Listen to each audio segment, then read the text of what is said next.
So as we talk about visual journal prompts, this is something that I start my kids out on day one.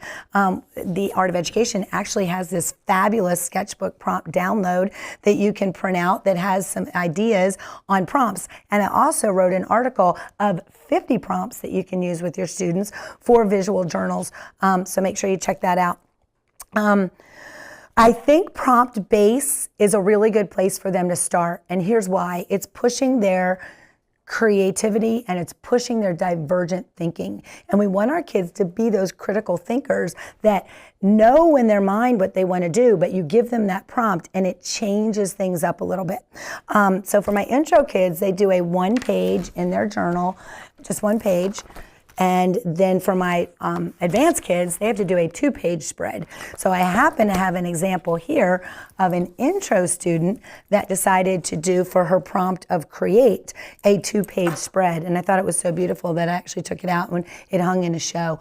But notice she's got her direct observation. She's drawn the paint brushes. She's drawn the eye. She's bringing in this very beautiful painted background using watercolor and acrylic. She's brought in and collaged on some rose petals. She's done a quick contour study of paint brushes. And then she's also brought in some buttons and some keys and some stickers. And this whole thing comes together and creates a beautiful storyboard that answers the question, what is it to create? And that's where that prompt-based learning is really, really, really important.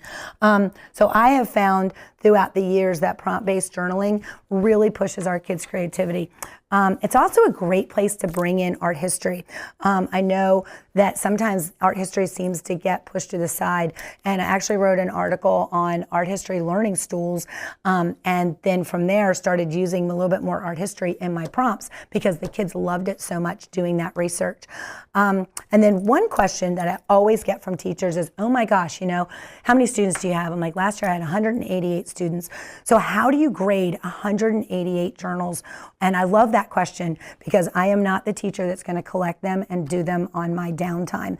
I'm going to hold the kids accountable. So every Monday is our journal grading day. So kids come in and you should see them. They get to where they're like, West, wait until you see what we did today. And they come in and then I pull up my stool, and as they're working, I call them up one at a time. They bring, as I say, sketchbook me or journal me, and they come up and open up what they've done and they share with me what they've done. So we get to have some one-on-one time. It's a great experience. I love my Mondays because of that. And then we grade it together. They know if they gave me their very best, if their direct observation drawing took some time, if they were creative in their use of collage and text, because I don't really tell them how much of each of those to put in there. It's completely up to them. So those days are really special. And what it does is it's, again, holding these kids accountable for their own learning.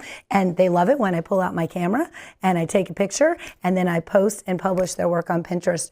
And I think there's about close to 3,000 student examples of their visual journals on Pinterest, so be sure to check those out. And up next is providing a safe environment for your kids.